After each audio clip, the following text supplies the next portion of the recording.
everyone, Heather here, and welcome back to my channel.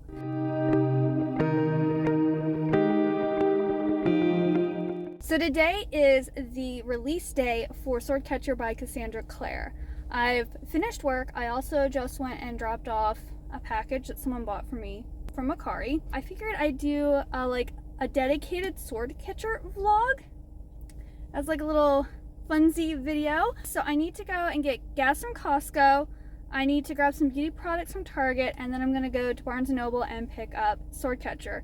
And I'm basically reviewing the Swordcatcher book in this video. So yeah, if you're interested on my thoughts about this book, stay tuned.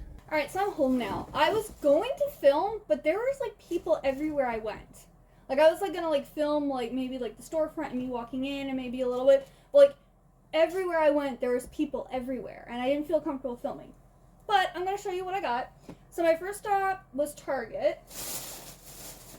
And I got this out of the little dollar area. This was $3. It says Beware, and it has, I think it's a crow. It might be a raven, but I'm thinking it's a crow with a moon. I don't think I'm going to use it as a sign or going to hang it. I think I'm just going to put it on my bookshelf in some way. But I was for $3. Yes, so good. And then I went in to get more. Function of Beauty has you can buy online and customize or whatever, but they also sell in Target the different shampoos and conditioners and everything based on your hair type. And you put in these extra shots of things that you want to focus on for your hair. And so I normally do anti-frizz and strengthen, but then I also got a it's a leave-in treatment. And I used one of my thermal protections and one of my anti-frizz to put into that. So I needed to get more for my big conditioner. So I went and got those. I'll just show you, these are Charlie. They're just these little shots. And if you get the big bottle of conditioner and shampoo, you're supposed to use both shots. If you get the smaller bottle, you only have to use one shot. And for thermal protection, you don't put it in the shampoo. You just put it in your conditioner and then your whatever hair treatment that you're doing. And then I also went in to get the Pacifica Glow Stick Lip Oil. I wanted to try this out. And I have it on my lips right now. And my lips actually feel really dry. So I don't know. I'm going to use it for a couple days and see. But right now, I feel like my lips feel drier than before I put them on. That's not really a good thing. It's supposed to be a big kiss of hydration. My lips do not feel hydrated right now. Maybe they were just really dry, but so far I don't like it. And then when I got my conditioner last time, they were out of this, and I want to give it a try. It is the Function of Beauty Wavy Hair Mask. And you can actually put shots in this too, but I don't need shots in everything. Oh, this is actually cool because it actually comes with a little spatula. That's really cute. So yeah, the spatula, that way you can mix stuff in if you decide to add something to it. But since I'm already putting it in my leave-in treatment and my conditioner and my shampoo, I don't think I also need it in my hair mask. But I'm hoping that this works. Alright, so that's everything I had at Target.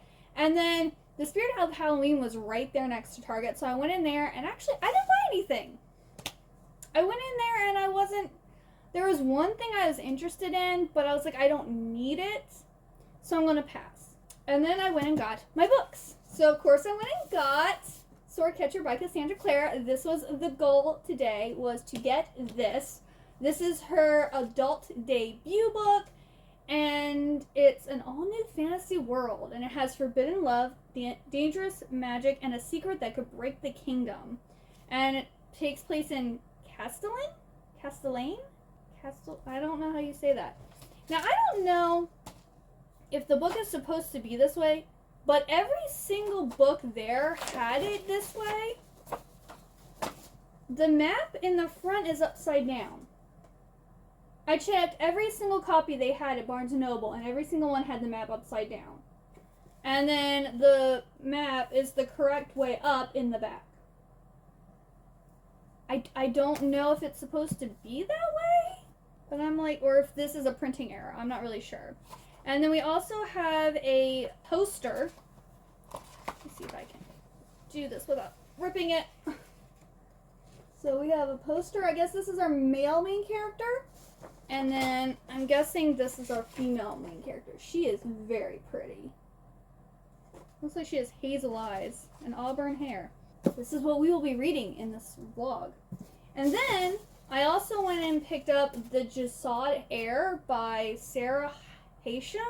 I think this is supposed to be a fantasy that's inspired by like Egyptian mythology.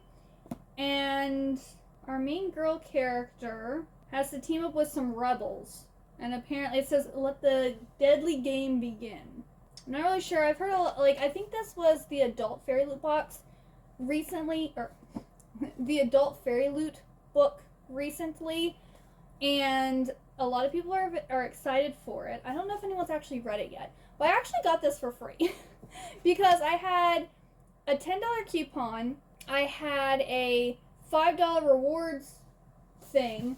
I had $3 off of this, plus like my 10% and everything. The Sword Catcher was $30 originally. I got both books for $27 and change. So I got this $19 book for free. So I'm not complaining.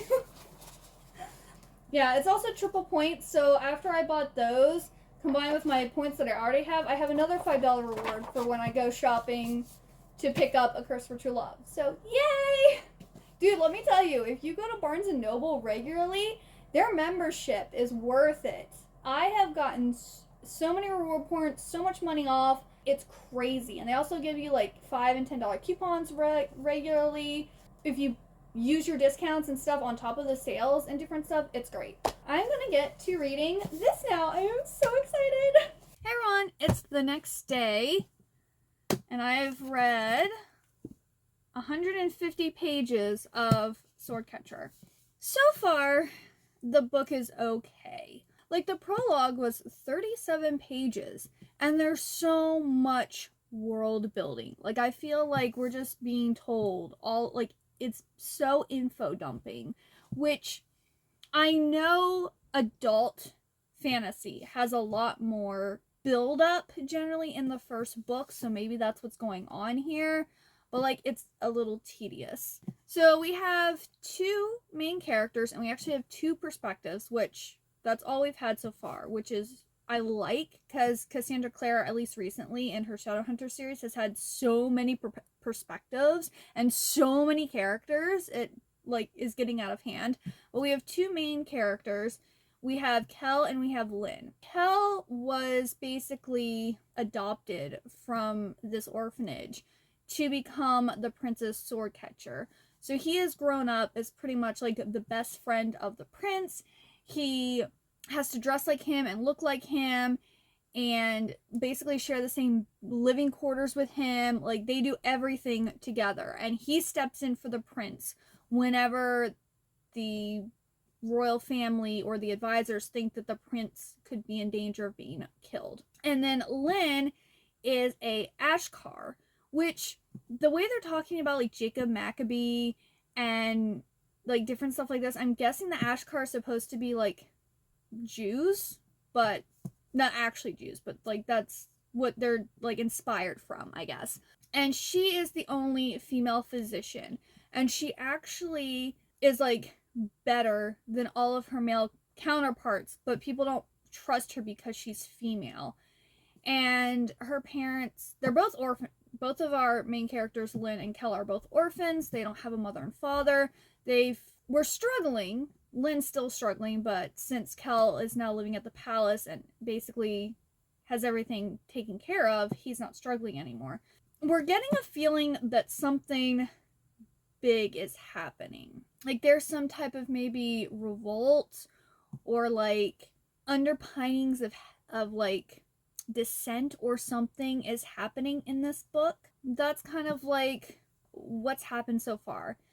So I can tell that it is written by Cassandra Clare. And also, I don't really feel, besides the info dumping and some more graphic sexual scenes, it's not that much different from her other books, in my opinion. It has like the same, like similar vocabulary, similar writing style.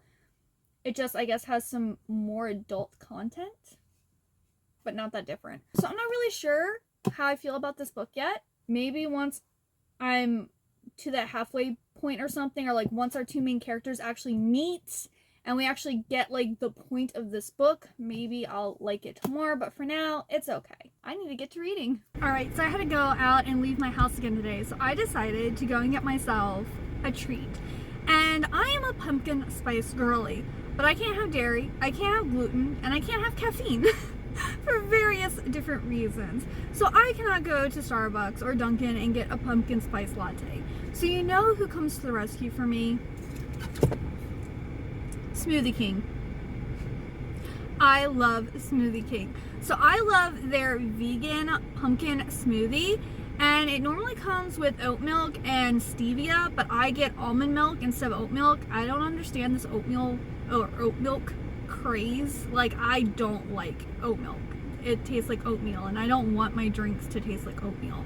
And then I like terminato sugar instead of the stevia they put in it. So I make those little adjustments, and it is delicious. It tastes like pumpkin pie. So if you have a Smoothie King near you and you have like allergens or food intolerances or anything like that, I would check them out so you can get the pumpkin spice in your life. This is not sponsored. I just get jealous of watching everyone going to Starbucks and talking about, you know, their pumpkin spice lattes and all the fall drinks and everything. But you know what? Smoothie King also is healthier for you too. And it's a meal. It's not just, you know, a pick-me-up or a sweet treat. It's also really good for you too. So I'm thankful for Smoothie King. Hey, it's now Thursday and I have read 384 pages. I have about 220 some pages left.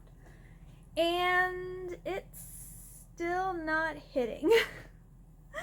So let's talk more about this world. So in this world we have like these different countries, and they all kind of have different like resources that they're like known for.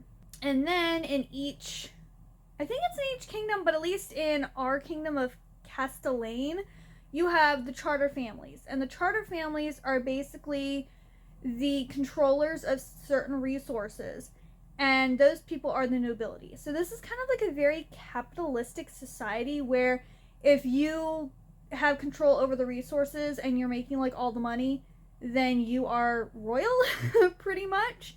We have this kind of setup, and our Prince Connor, is like being encouraged to get married, and each like the king and queen and then like all the nobles have like different reasons for like the different prince or princess he could choose, because in this world you can marry a prince, you know, you can be straight or you can be, I guess, bisexual, pansexual, you know, whatever.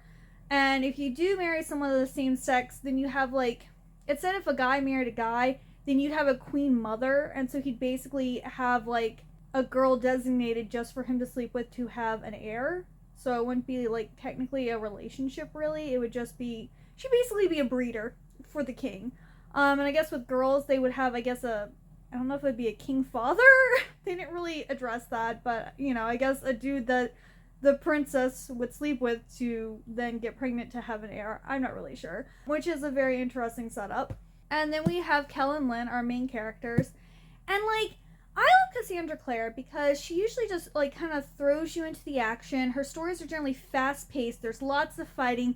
There's angst. There's forbidden love. There's pining. Like, and this book doesn't really have any of that. Like, at all. Like, everything that I love Cassandra Clare for, it's not in this book. It's not a bad book. It's just, not, if I go and buy a Cassandra Clare book, those are the things that I'm looking for, and this book does not have it. We're 384 pages in, and there's no romance. Our main character, Kell, has kissed a couple people, and he does like this one girl who he was told by her mom that he wasn't good enough for. But, like, they're not really, I guess they're kind of pining, but pining quietly. It's not like an in-your-face, oh, I wish they could be together, oh, they're so much in love, and their parents are, you know, her mom is being evil. Like, it's just more like, oh, I kind of like her, but, like, nothing's gonna happen because her mom said no. And she's also kind of changed since we were kids. And then, like, I was thinking Kell and Lynn were maybe gonna have some romantic thing, but then it seems like Prince Connor might be interested in her, but not really. he's intrigued by her. I don't know. It's just... Then we also have, like, this magic system. So in this world, there's, like, this, I guess, legend or belief that this Queen Adassa? Yeah. Basically gave up her life to protect her people from Suleiman. And when she, I guess, died, she became a goddess. And they're waiting for her to return. Well, the people, the Ashkar, who worship her, believe that one of the girls eventually will, like, I guess, be reincarnated or possessed or something by Adassa for her second coming, pretty much.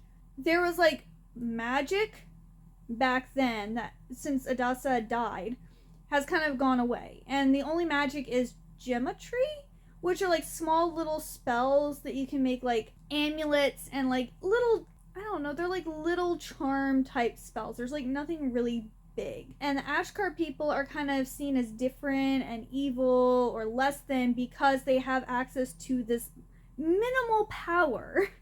Very minimal. And they also do a lot, like, a lot of them are physicians, and, like, they help heal people, and, like, they do a lot for the country that they live in, but they still have, like, all these rules and restrictions and prejudices put on them because of having this magic, which is really stupid. It's just, I think it's a jealousy thing. Oh, you guys have magic, so we don't like you. Get over it. But yeah, so that's kind of like where I'm at with this book. I don't know, with only having like 200 pages left, like, something really big is gonna have to happen. This is not what I was expecting when going into a Cassandra Clare book. Like, it's not bad by any means. It's just, I generally prefer YA literature to adult literature because adult literature, at least for fantasy, is a lot of world building. There's a lot of, like, slowness. There's a lot of, you know, it's not, like, quick pace. It's not, like, super exciting. There also hasn't really been any fighting either. We've had, like, assassination attempts, but, like, there's not any big, you know, sword fighting or martial arts. Like, there's been no fight scenes really either. Besides, like, maybe, oh, I'm being attacked, so let me defend myself real quick. I'm just very disappointed with this book, to be honest with you. But I'm gonna check in with you after I finally finish reading this book and let you know my final thoughts. Alrighty, so I finished Swordcatcher by Cassandra Clare, and I gave it 3 stars. By no means was this a bad book, but it also wasn't, like, super amazing or anything, and it's very different from, like, her Shadowhunters series, which I absolutely love, and it's, like, my favorite series ever. But I felt like this was more of, like, a setup book, and for a setup book to be over 600 pages is a little ridiculous. Like, this book literally is just introducing, like, all the characters, the world, like, the politics, and then, like, events that I think are going to then propel the story into, like, the different, like, relationships and, like, the main point of this series. I just can't give a setup book that I was bored during most of it for higher than a 3 stars, even though it is well written. The characters are great. Also, not only that, but Lynn, who's the physician, I kind of saw, like, the plot twist for her, like, portion of the story. I was just like, yep, I saw that coming. I think, like, before halfway through the book, I figured that was gonna be happening, what happened. The kind of the part with Kel, our other main character, I didn't see that. I mean, there's red herrings for it too, talking about, like, the unrest and, like, enemies and not knowing who they can trust and different stuff like that. So that, thinking back, yeah, it was also highly foreshadowed too. But I feel like I also liked Lynn as a character more than Kel, so I was paying more close attention to when, you know, Lynn's perspective came up. So yeah, overall, it was a good story. It's just not really what I would normally read because I don't like... I'm more a young adult reader. I like books where it just throws you in the middle of the action, or there's, like, a little world building, but, like, you get into the story pretty quickly. I also, for relationships, I at least, like, if it's a series, I at least want there to be a relationship by the end of the book. If it's gonna be a series, you know, where this, we kind of know who our relationships are gonna be, but nothing's actually, like, solid, like, set in stone type of thing. So, like, a lot of the things that I personally like in a book, this didn't have. Which might be how adult fantasy is, but I don't really read a lot of adult fantasy because they are really big and they are really lots of world building and politics, and like, to me it's tedious to read adult fantasy for the most part. There are exceptions. But yeah, so that's kind of also why I don't think I enjoyed this as much. Which means if you do like adult fantasy and you didn't like Shadowhunters, you might actually really like this. Maybe this is more the Cassandra Clare that would be for you. Where for me, Shadowhunters is where it's at. And I think she's supposed to have one more Shadowhunter series, like trilogy, and then she needs to finish the last book in like the Red Scrolls of Magic trilogy. So there is still more Shadowhunters to come, which I'm happy about. But I will be sad the day when that is over because this is not it for me. Like I said, I'm still gonna read this series, but it's just not my cup of tea, really. But I'll pretty much read anything Cassandra Clare writes to support her because, yeah, she created my favorite world. So, yeah. Have you read Swordcatcher, or are you planning on reading it soon? Let me know. Also, if you like this video, please like and also subscribe. And if you would like to talk more with me or join in on my book club, that all takes place on my Discord channel, which is linked down below. And I hope you have a wonderful, good day or night, and I hope to see you next time. Bye-bye!